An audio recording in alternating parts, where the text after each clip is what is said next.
নমস্কার, আপনারা দেখছেন এখন দাসপুর বার্তা। শ্রদ্ধা সম্মাননা সঙ্গীত নাটকে বিদ্যাসাগর উৎসব কলকাতায় 22শে জুলাই কলকাতা প্রেস ক্লাবের প্রতিষ্ঠা দিবস। এই উপলক্ষে 81তম প্রতিষ্ঠা দিবসে এই ক্লাব প্রাঙ্গণে সুসজ্জিত মঞ্চে শিক্ষাদিশারী পণ্ডিত ঈশ্বরচন্দ্র বিদ্যাসাগর, কর্মবীর সন্ন্যাসী স্বামী বিবেকানন্দ, সম্প্রীতির কবি কাজী নজরুল ইসলাম ও দেশনায়ক বীর নেতাজি সুভাষচন্দ্র বসুর প্রতিকৃতিতে মাল্যদান, পুষ্পার্ঘ্য নিবেদন সহ স্মৃতিচারণ এবং সমাজসেবা কর্মে ঘাটাল মহকুমার মহারাজপুর উচ্চ বিদ্যালয়ের প্রধান শিক্ষক সুভাষচন্দ্র দত্ত, দিল্লি শক্তি বাহিনীর সদস্য শ্রীকান্ত কদম ও অবসরপ্রাপ্ত শিক্ষক ও সাংবাদিক শ্যামসুন্দর দলুইকে বিদ্যাসাগর সমাজরত্ন সম্মান, বরিষ্ঠ আইনজীবী প্রসাদ পাঠক ব্যানার্জি, নিউজ এডিটর দিবাকর সি, সমাজসেবী দেবাশিস সেন, শিক্ষক সমীরণ মাইতি, আলোক পোড়েল, মাধবী আদক, সমরেন্দ্রনাথ আদক, কিঙ্কর পাত্র, কলকাতার কেষ্টপুরের স্বাধীনতা সংগ্রামী হরেন বাগচি, বসিরহাটের বিশ্বজিৎ বন্দ্যোপাধ্যায়, খড়দহের প্রদীপ পাত্র,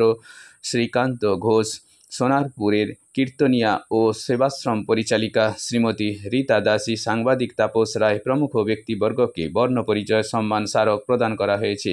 এই উৎসবে গুডলি দিশা ওয়েলফেয়ার সোসাইটি, হিন্দোল সাংস্কৃতিক গোষ্ঠী, Barrackpore blood donors association, Khardah সাহিত্য গোষ্ঠী, বন্ধু ওয়েলফেয়ার সোসাইটি, সোনারপুর মা মনসা সেবা প্রতিষ্ঠান প্রমুখ সারা বাংলা থেকে ভারতের স্বাধীনতা সংগ্রামীদের উত্তরসূরি পরিবারবর্গ এই উৎসবে সামিল হয়েছিলেন।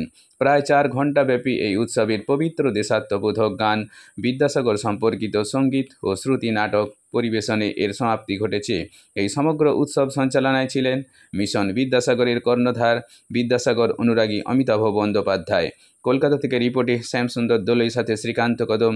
Like and follow with subscribe এখন দাসপুর বার্তা। এই দাসপুর বার্তায় যুক্ত হন, আলোর পথে এগিয়ে চলুন। ওদিকে বসে আছেন শ্যামসুন্দর দলুই, অবসরপ্রাপ্ত হওয়ার পর যে কাজটি করলেন সেটি হলো যে ওনার স্কুলেতে বিদ্যাসাগর মহাশয় মূর্তি প্রতিষ্ঠা করে দিলেন, যে বিদ্যালয়ে শিক্ষকতা করতেন।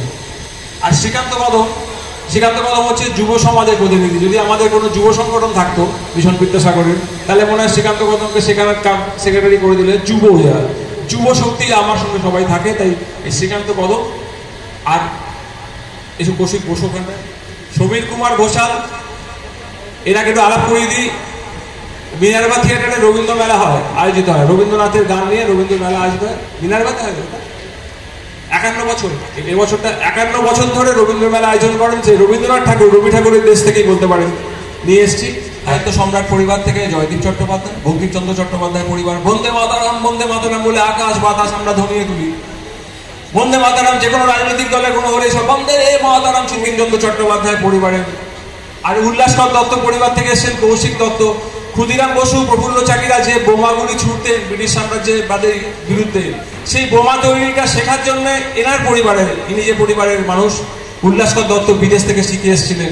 এবং ব্রিটিশ পুলিশ তাকে দু চোখে দেখতে পেত না, এত অত্যাচার করেছিল যে সেলুলার জেলে যখন প্রথম বিদ্যুৎ লাগানো হয় তখন বলেছিল যে টেস্ট করে দেখবো কার উপর, না উল্লাসকর দত্তের উপর টেস্ট করে দেখবো। উন্মাদ হয়ে গেছিলেন উনি। তো সেই মুরারি পুকুরে এই মানুষটি তার জন্য কাজ করছেন। বিদেশি দেশীয় শিক্ষায় উনি এটা তৈরি করেছিলেন। তো আজকে আমরা পরপর প্রথমে আমরা বরণ করে নেবো এনাদেরকে একটা করে উত্তরীয় দিয়ে, তারপর ওনাদেরকে দেবেন একটা করে উত্তরীয়। প্রথমে বরণ করে নিচ্ছি। আসলে আমার এই অনুষ্ঠানটা হয়ে গেছে মায়ের দেওয়া মোটা কাপড় মাথায় তুলে নে রে ভাই, দিন দুঃখিনী ভাই যে তোদের এর বেশি আর সাধ্য নাই। ছোট ছোট মেমেন্টো, ছোট ছোট এইসব দিয়েই আমি কাজ করি, কিন্তু বিদ্যাসাগর আদর্শ বুকে রেখে। জয়দীপ চট্টোপাধ্যায় এখানে আগে সবাইকে 3 জনকে পড়াবো। জয়দীপ চট্টোপাধ্যায়কে একটা উত্তরীয় পড়াবে। কদিন আগে জয়দীপ আমার সঙ্গে ছিলেন, বোলপুর একটা ছোট্ট আমরা ঠিকানা বানিয়েছি, আলো ইকো ভিলেজ, একসঙ্গে থাকা খাওয়া করা যায়। জয়দীপ আমার ইকো ভিলেজ ঘুরে এসছেন।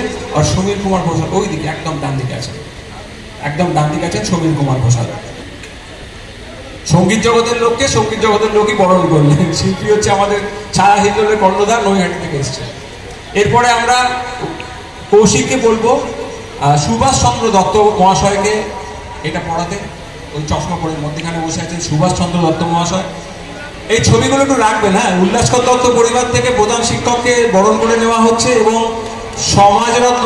আর হাততালিটা আমার মনে হয় না কোনো জিএসটি আছে, জিএসটি 18%, অন্য কিছুতে আছে, আমাদের এদের নেই।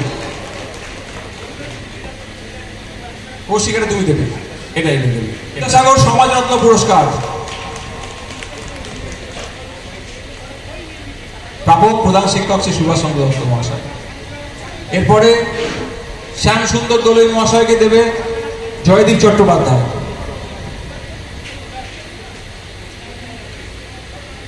বাল্যবিবাহ নিয়ে এই টিমটি পশ্চিম মেদিনীপুর জেলায় জেলায় ঘুরে বেড়াচ্ছে, রাত্রিবেলা বোঝাচ্ছে বাবা মাকে যে এখন কম বয়সে মেয়েদের বিয়ে দিও না।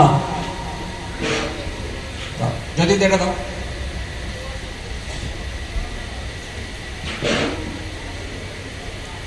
এবার সমীর কুমার ঘোষাল, উনি শ্রীকান্ত কদমকে দেবেন। শ্রীকান্ত কদম আর মেমেন্টোটা দিন। সমাজরত্ন পুরস্কার বিদ্যাসাগর সমাজরত্ন পুরস্কার শ্রীকান্ত কদম। ক্লাবের প্রতিষ্ঠাতা পূর্ণচন্দ্র সেন স্বাধীনতা সংগ্রামী পরিবার থেকে দেবাশিস সেনকে আমরা এই মঞ্চ থেকে কলকাতা প্রেস ক্লাবের জন্মদিনে 22শে জুলাই আমরা বর্ণ পরিচয় সম্মানে সম্মানিত করতে পেরে গর্বিত অনুভব করছি। আপনারে শুধু ঘেরিয়া ঘেরিয়া ঘুরে মরি পলে পলে আমার মাথা নত করে দাও হে তোমার চরণ ধুলার তলে।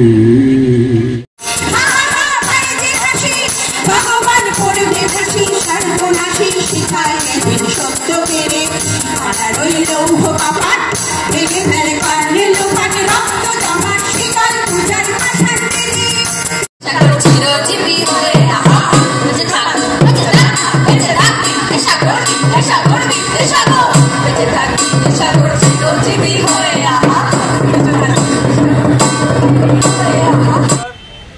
পণ্ডিত ঈশ্বরচন্দ্র বিদ্যাসাগরের যে মূর্তি আমরা কলকাতা প্রেস ক্লাবে বসানোর চেষ্টা করেছিলাম, প্রতিষ্ঠিত করেছিলাম আজ থেকে 3 বছর আগে। আজকে 3য় বর্ষ উদযাপন কলকাতা প্রেস ক্লাবের জন্মদিনের দিন। আজকে সারা বাংলা থেকে বিদ্যাসাগর আদর্শ সামনে রেখে যারা কাজ করছে যেসব গুণী মানুষদের আমরা সম্মান জ্ঞাপন করলাম, বর্ণপরিচয়ের সম্মান। বিশেষ 3 জনকে আমরা সমাজ রত্ন বিদ্যাসাগর সমাজ রত্ন সম্মান দিয়েছি। আমাদের উপস্থিত ছিলেন এই মঞ্চে ফুটবলার দীনেশ বসু, মানস ভট্টাচার্য থেকে শুরু করে মোহনবাগান এবং ভারতীয় জাতীয় দলের খেলা ফুটবলাররা আমাদের সঙ্গে ছিলেন। কলকাতা প্রেস ক্লাবের সবাই ছিলেন এবং পূর্ণচন্দ্র সেন যিনি কলকাতা প্রেস ক্লাবের প্রতিষ্ঠাতা, সেই পরিবারের মানুষ দেবাশিস সেনকে আমরা বর্ণপরিচয় সম্মান দিয়েছি। আমাদের কাজ হচ্ছে যে আমরা মিশন বিদ্যাসাগর, দিশা ওয়েলফেয়ার সোসাইটি এবং কলকাতা প্রেস ক্লাব এভাবে আমরা চেষ্টা করছি ঘরে ঘরে জালো বিদ্যাসাগর আদর্শ আলো। আজকে নতুন প্রজন্ম এবং প্রবীণ প্রজন্মের মেলবন্ধনে যে সাংস্কৃতিক অনুষ্ঠান হলো সেটাতে একটা বার্তা দেওয়ার চেষ্টা করলাম যে আমরাও এই সমাজে আছি, আর আমরা যে মানুষটি জন্মের 204 বছর পরে তার যোগ্য সম্মান পাননি, সেই যোগ্য সম্মানটি আমরা কিন্তু তাকে প্রদান করেই ছাড়ব। এই কাজে যারা আমাকে সাহায্য করছেন তাদের তো ধন্যবাদ, যারা আমাদেরকে সাহায্য করছেন না তাদেরকে অনুরোধ করব যে জয় বিদ্যাসাগর বলে এই বিদ্যাসাগর আন্দোলনে আপনারাও সামিল হন। তার কারণ বাঙালির অস্তিত্ব টিকিয়ে রাখতে গেলে যে মানুষটিকে সবচেয়ে বেশি দরকার তিনি হচ্ছেন পণ্ডিত ঈশ্বরচন্দ্র। আজকে এখানে স্বাধীনতা সংগ্রামী পরিবারদের আমরা সম্মাননা জ্ঞাপন করেছি। উল্লাসকর দত্ত পরিবার থেকে এসেছিলেন বসন্ত বিশ্বাস পরিবার থেকে, তারকেশ্বর সেনগুপ্ত শহীদ সেই পরিবার থেকে মানুষজন এসেছেন, তারা বর্ণপরিচয় সম্মান তুলে দিয়েছেন। আমরা শহীদ বলতে বুঝি কোনো রাজনৈতিক দলের সদস্যকে নয়, আমরা শহীদ বলতে বুঝি ভারতের স্বাধীনতা সংগ্রামে যারা প্রাণ দিয়েছেন সেই সব স্বাধীনতা সংগ্রামীদেরই আমরা শহীদ বলতে বুঝি। তাই শহীদ দিবস 22শে জুলাই কলকাতা প্রেস ক্লাবের জন্মদিনে আমরা পালন করলাম। এটাই হচ্ছে একমাত্র শহীদ দিবস যেখানে কিনা আমরা শ্রদ্ধা জ্ঞাপন করছি ভারতের স্বাধীনতা সংগ্রামে যেসব মানুষজন প্রাণ দিয়েছেন তারা আজকে আমাদের মঞ্চে ছিলেন, তারা সম্মানিত হলেন এবং তারা সম্মান প্রদান করলেন, পরিচয়ের সম্মান প্রদান করলেন। এটাই আমাদের মিশন বিদ্যাসাগর দিশা ওয়েলফেয়ার সোসাইটির যৌথ উদ্যোগ এবং তাতে যোগ্য সহায়তা করছে কলকাতা প্রেস ক্লাব, সেজন্য তাকে আমরা কৃতজ্ঞতা জানাই।